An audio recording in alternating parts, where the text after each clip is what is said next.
bayangkan, karena ingin kaya dalam semalam, seseorang rela menikahi sosok gaib, putri dari Ratu Pantai Selatan.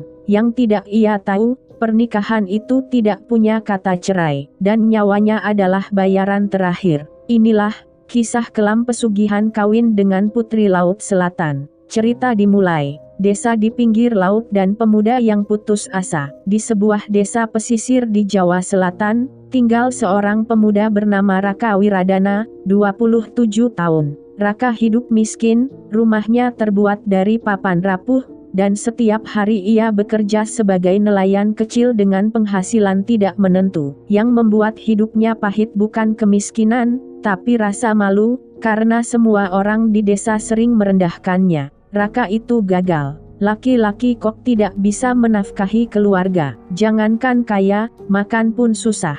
Kalimat-kalimat itu menggores hatinya. Dan malam itu, setelah dimarahi karena tidak bisa membayar hutang, Raka duduk sendirian di pantai. Ombak malam berwarna hitam, suara angin seperti bisikan. Di saat itulah, seseorang muncul. Lelaki misterius. Seorang lelaki tua dengan rambut putih panjang duduk di sampingnya tanpa suara. Kulitnya kecoklatan seperti bekas terbakar matahari, dan matanya tidak seperti mata manusia. "Aku tahu apa yang kau inginkan, Raka," katanya pelan. Raka terkejut. "Bapak siapa?" Lelaki tua itu menatap ombak.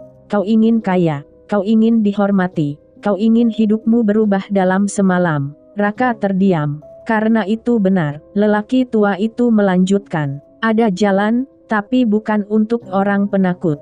"Jalan apa?" tanya Raka dengan suara bergetar. "Kawin, menjadi suami dari Putri Ratu Pantai Selatan." Raka langsung bangkit. "Apa itu pesugihan?" Lelaki itu tersenyum samar. "Kau tidak rugi apa-apa, kau hanya harus setia." Lalu ia memberi satu syarat. "Datanglah ke pantai pada malam Jumat Kliwon, tepat pukul 12 malam. Bawa bunga melati, kain putih, dan teteskan darahmu ke ombak." Setelah itu, lelaki tua itu menghilang seolah diterbangkan angin. Ritual kawin pesugihan. Malam Jumat Kliwon datang. Udara terasa aneh, dingin, tetapi kering. Bulan purnama tertutup kabut tipis. Raka membawa kain putih, bunga melati, dan sebilah keris kecil. Ketika jarum jam tepat menunjuk 00.00, ombak tiba-tiba menjadi tenang seperti kaca. Lalu, laut terbelah.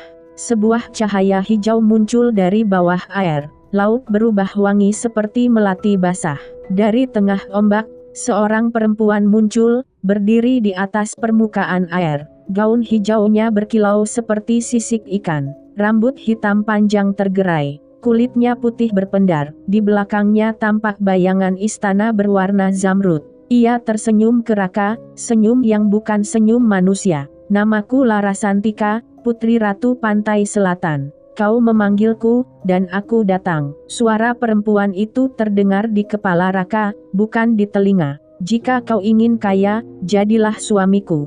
Tapi ingat, tidak ada perceraian. Setia padaku, maka laut akan setia padamu." Tanpa pikir panjang, karena pikirannya dikuasai pesona gaib, Raka mengangguk. Larasantika memegang tangan Raka dan menyuruhnya meneteskan darah ke laut. Ombak menyala hijau terang. Angin berhenti total. Dalam sekejap, perjanjian itu terkunci. Kekayaan yang mustahil. Sejak malam itu, hidup Raka berubah seperti sulap. Perahunya selalu penuh ikan, ia mendapat kapal baru dari seseorang yang tidak dikenal, ia menang terus dalam bisnis, ia menemukan kantong berisi uang di bawah rumah, banyak orang tiba-tiba menawarkan kerjasama. Dalam waktu 2 bulan, Raka menjadi orang paling kaya di desa itu. Rumahnya dibangun setinggi 2 lantai, ia membeli mobil, ia memberi bantuan ke warga. Semua memuji, memuja, dan menghormatinya. Tetapi, kekayaan itu bukan tanpa syarat.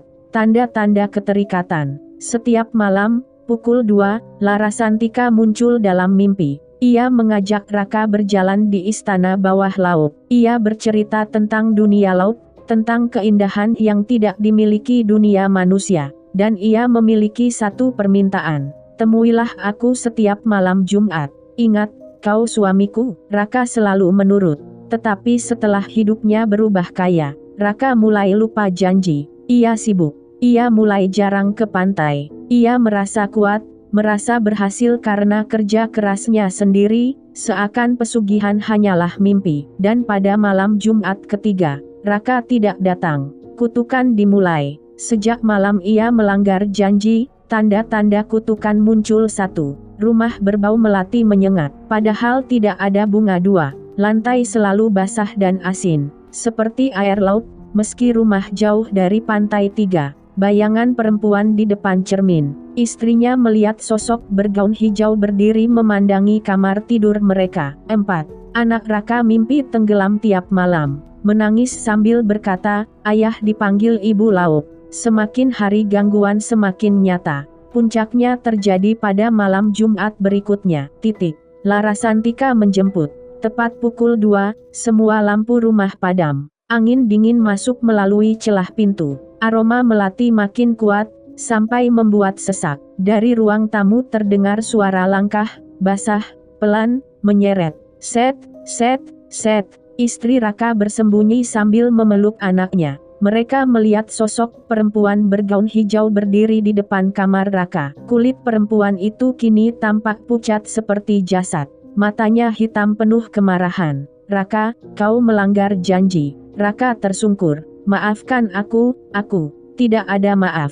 Kau memilih dunia manusia, maka aku memilih jiwamu." Perempuan itu mengangkat tangan. Angin berputar seperti pusaran. Seluruh rumah bergetar. Pintu terbuka sendiri. Raka berjalan seperti ditarik kekuatan tak terlihat keluar dari rumah, menuju pantai gelap. Istrinya memanggil-manggil sambil menangis. Tetapi tubuh Raka tidak mau berhenti. Pengambilan. Di pantai, ombak sangat tinggi. Angin kencang menerpa. Namun Raka berjalan masuk ke laut, setinggi dada, lalu setinggi leher. Sebelum tenggelam, ia berteriak, "Tolong, aku tidak mau, aku menyesal." Tetapi air laut berubah menjadi tangan-tangan panjang berwarna hijau, dan dalam satu tarikan, Raka hilang. Tidak ada jasad, tidak ada jejak. Esok paginya, warga hanya menemukan kain putih yang dulu dipakai Raka saat ritual pertama, basah, berpasir, bau melati.